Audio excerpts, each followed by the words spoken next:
the house you want, the job you chase, even the way you measure happiness, all designed by people long dead. Here's the 1950s propaganda still controlling your life. Number 5. The Dream Home Delusion. After World War II, the world didn't need more soldiers, it needed shoppers. So corporations built a new battlefield, suburbia. The American dream wasn't just a slogan, it was a sales campaign. A house, a car, a lawn, 2 kids, and a kitchen full of appliances. Not symbols of luxury, but of identity. You weren't successful because you were happy. You were happy because you looked successful. Every brick, every driveway, every polished front door was proof you were living the good life. But that dream wasn't born from freedom. It was manufactured by marketing departments and mortgage lenders. Suburbia became the perfect loop. Work to afford the house, live in the house to prove you're working hard enough. People mistook ownership for purpose and consumption for contentment. It wasn't patriotism, it was product placement, and decades later, we're still buying the sequel.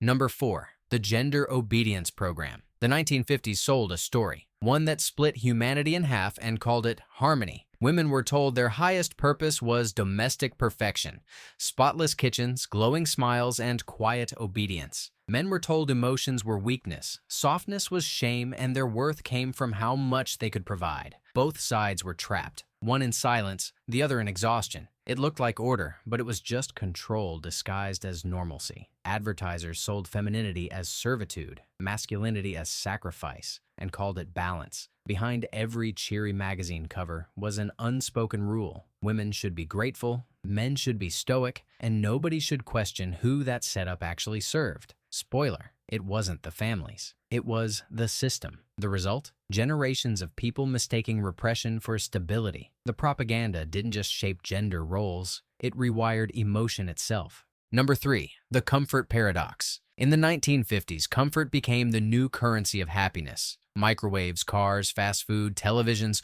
all sold as symbols of freedom. The message was simple. If life feels easier, it must be better. But comfort has a hidden cost. The quieter it makes your life, the quieter you become. As convenience grew, curiosity shrank. You stopped walking, started driving, stopped cooking, started heating, stopped creating, started consuming. Adventure, the raw, unpredictable kind, got replaced with convenience, and that numbness felt like progress. We were told comfort would liberate us. Instead, it domesticated us. Every invention promised more time, but instead of using that time to live, we filled it with more noise, more screens, more distractions. The paradox is that comfort doesn't make people free. It makes them forget they were supposed to be. Number 2. The American Dream Control Mechanism. Work hard, and you'll make it. The most effective lie ever told, not because it's false, but because it's half true. That promise kept millions obedient, chasing a finish line that quietly moved every decade. Promotions, mortgages, college degrees, each one dangled like freedom, but always just out of reach. The system never wanted equality. It wanted momentum, a population that keeps grinding, buying, believing. People too busy chasing stability to question who's moving the goalposts. The dream wasn't designed to be achieved. It was designed to be pursued forever. The myth worked perfectly. It turned ambition into control, struggle into loyalty, exhaustion into virtue.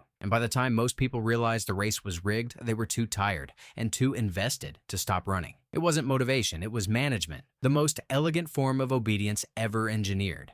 Quick pause before the last one. What part of the American dream do you think aged the worst? Leave your thoughts in the comments and subscribe if you're ready to see what else the 1950s accidentally built into our brains. Number 1. The Good Citizen Curriculum. The modern school system wasn't designed to raise innovators. It was built to manufacture compliance. After the Industrial Revolution, factories needed disciplined workers, not curious minds. So, schools became training grounds for obedience. Obey the bell, sit in rows, memorize, don't question, pass the test, not the truth. Creativity was treated like disruption, and curiosity was quietly punished as defiance. Every system, grading, ranking, even the schedule, mirrored the rhythm of a factory floor. It looked like education, but it was really industrial rehearsal. You learned how to follow rules, meet quotas, and wait for permission before speaking. And after 12 years of conditioning, you graduated, perfectly prepared to clock in, comply, and confuse obedience with intelligence. The Good Citizen Curriculum didn't fail.